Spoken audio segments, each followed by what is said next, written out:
네, 다음 소식입니다. 2015년 일본 야스쿠니 신사 폭발물 사건으로 기소돼 현지에서 수감 중인 한국인 전창한 씨의 국내 이감이 결국 무산됐습니다. 법무부 관계자는 오늘 국제 수용자인 전 씨를 국내로 이송해달라는 우리 정부의 요청에 대해서 일본 정부가 지난달 31일 거부했다고 밝혔습니다. 일본 정부는 별다른 이유를 밝히지 않았습니다. 이 문제 전문가와 함께 확인해 보겠습니다.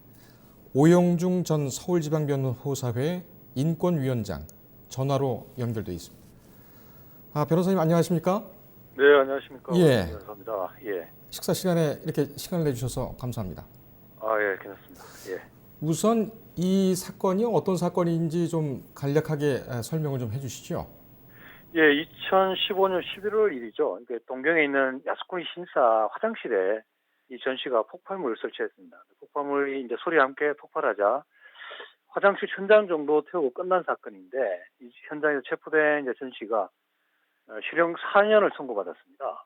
그래서 상당히 높은 영향을 받았는데, 이후에 일본 교섭 내에서 수감돼 있으면서 편지가 어머니한테 계속 왔는데 그 편지 내용을 보면 교도소 내에서 상당히 많은 그 인권 침해 사례, 벌레를 투척한다든가 어른 폭력이 심하고 감시를 많이 당한다 이렇게 호소되었고요.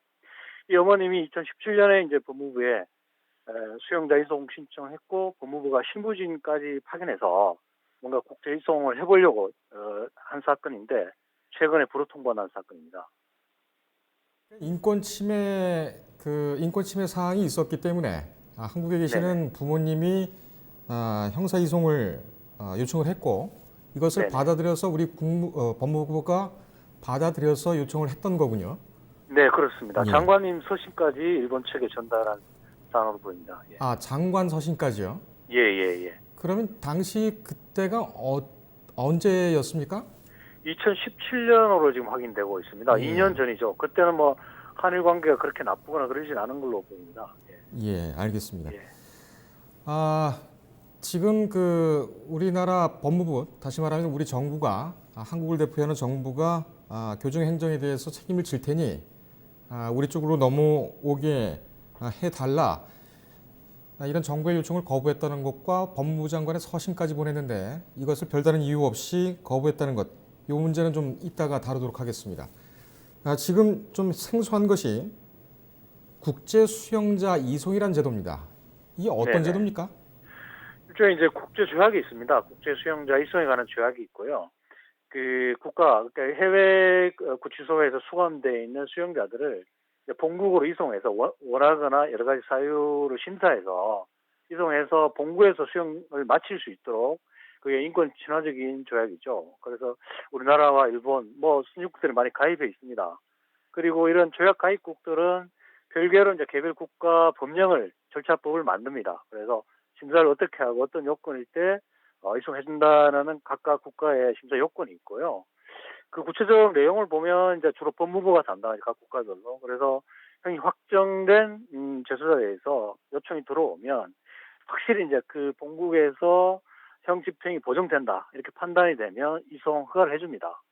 그 다만 이제 심사 기준은 매우 추상적이고 각 국가별로 자의적 판단할 수밖에 없는 그런 추상적인 내용들이 좀 많이 담겨져서 아쉽죠. 예. 이 국제 형사 이송 요청을 거부하는 예가 종종 있습니까? 어떻습니까? 지금 이게 대단히 이제 비공개적으로 진행되다 보니까 정확한 통계는 지금 아직 확인이 안 되고 있고요.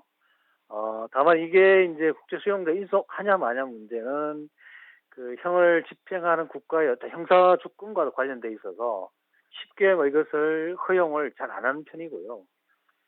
지금 이제 국제형사학과조차도 이 부분에 대해서 사실 이 정도 사안이면 좀 진행 내용이나 이런 것을 국민한테 알리고 이럴 내용인데도 지금 거의 언론에 항거하고 있거든요. 그만큼 이 국제 수용자 이송 사례, 거부 사례나 허용 사례에 대해서 알 수 있는 내용들이 거의 없습니다. 예. 징역 4년을 선고받았다고 하는데 지금 사건 사실 보면 어떻게 보면 미수라고 볼 수가 있습니다. 근데 징역 그렇죠. 4년의 예. 실형을 선고를 했다는 것은 양형의 적정성에 대해서는 어떻게 생각하십니까? 일단 현주 건조물 방화로 아마 적용시킨 것 같은데 법정 형량은 좀 말로 법정이니까 높을 수 있는데 이 구체적으로 사건을 보면 화장실입니다. 신사가 아니고 화장실이고 피해도 천장이 약간 불탄 정도예요. 그러니까 사실상 미수 사건인데 우리나라의 뭐 형량을 보면 거의 대부분 집행유예 정도 사건입니다. 집행유예 사건인데 실형 4년은 매우 높은 형량이죠. 그것을 다시 이제 이유를 보면 이제 추정해 보면 이 야수꾼이 신사라는 뭐 신사도 아니고 그 부속된 화장실입니다. 상당히 그 신사가 떨어져 있는 화장실인데 또 불구하고 상당히 높은 최고형이죠. 이 정도는 상당히 어떻게 보면 어떤 뭐 민족적 감정, 인명 피해도 전혀 없는데 민족 감정이 실린 판결, 일종의 보복 판결이 아닌가 이런 의심마저 드는 높은 형량입니다. 마지막 질문을 드려야 되겠습니다. 지금 뭐 벌어지고 있는 상황입니다만 일본의 아베 정부의 경제 침략 그리고 이 국제 형사 이송의 요청에 대한 거부 이 관계가 있을까요? 이거 어떻게 결정이 내려졌다고 보십니까?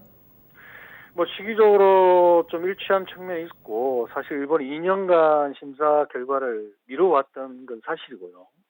다만 이제 이런 인과관계를 쉽게 판단하기에는 뭐 객관적 증거가 사실 없고 지금 버릇 사유 자체도 공개가 안 돼서 판단이 어렵습니다만은 지금 작년에 장관님 뭐 서신과 실무진 파견까지 된 사안인데 이것을 계속 판단 안 하고 있다가 딱 이 경제보복 이 시점에 뭐 일방적으로 이유도 설명 없이 그냥 불허 통보를 한 것으로 봐서는 상당히 관련성이 있지 않나 개인적으로 추정을 해봅니다. 알겠습니다. 지금 인권 문제까지 이 문제가 번진 것 아니냐 이런 생각 때문에 참 걱정입니다. 특히 이런 문제 같은 경우에는 양국의 국민의 감정과도 법 감정과도 연결이 되어 있는데 참 큰일이다 이렇게 또 생각이 드네요. 앞으로 사건 추이를 좀 보면서 또 한 번 저희가 모시도록 하겠습니다. 오늘 감사합니다. 예, 감사합니다. 네, 오영중 변호사였습니다.